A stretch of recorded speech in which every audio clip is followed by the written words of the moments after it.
আসসালামু আলাইকুম। মেয়েরা কিন্তু শুধু অন্যান্য সাইডগুলো সুন্দর হলে হয় না, মেয়েদের রূপে গুণে বুদ্ধিমতী হতে হয়, তাহলে সুন্দরী হয়।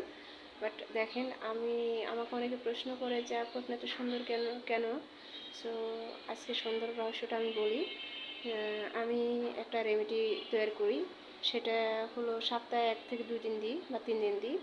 রেমেডিটার মাঝে কী কী দিই সেটা আপনাদের সাথে শেয়ার করব, বিশেষ করে আপুদের জন্য বা ভাইয়াদের জন্য, সবার জন্য এটা খুবই উপকারী হবে।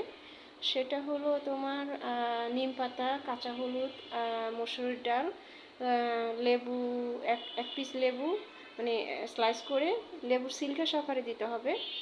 আর হলো তোমার মধু 2-3 ফোঁটা দিতে হবে। তার মানে কি বোঝালো? তোমার নিম পাতা, কাঁচা হলুদ, মসুরির ডাল, সিদ্ধ চাল, তোমার লেবু সিলকা সহকারে, আর হলো 2-3 ফোঁটা মধু, এইটা দিয়ে ব্লেন্ড করে আপনার স্কিনে দিয়ে আপনি বসে থাকবেন বা যে কোনো কাজ করতে পারেন। ইভেন এটা যখন শুকায় যাবে তখন আপনি দেখবেন এটাতে ধুয়ে সুন্দর করে এটা ভালো একটা ক্রিম ব্যবহার করবেন, যার স্কিনে যে ক্রিমটা দেন। সো দিয়ে তারপরে দেখবেন যে স্কিনটা কত সফট হয়। দেখেন, একদম একদম সফট। সো চেষ্টা করেন, ইনশাল্লাহ আপনারা পাবেন। ঠিক আছে, সপ্তাহে 2-3 দিন দেওয়ার চেষ্টা করবেন আর কি।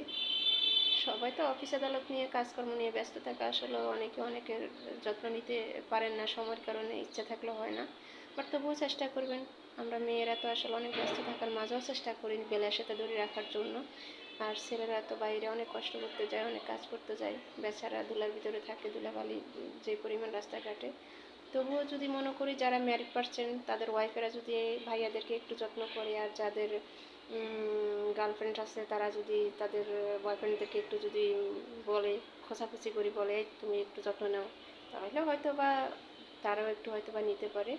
সো আমি মনে করবো সবার মতো করে একটু কেয়ার করা উচিত, একজন আরেকজনকে কেয়ার করা উচিত।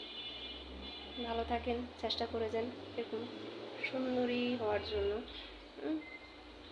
আল্লাহ হাফেজ।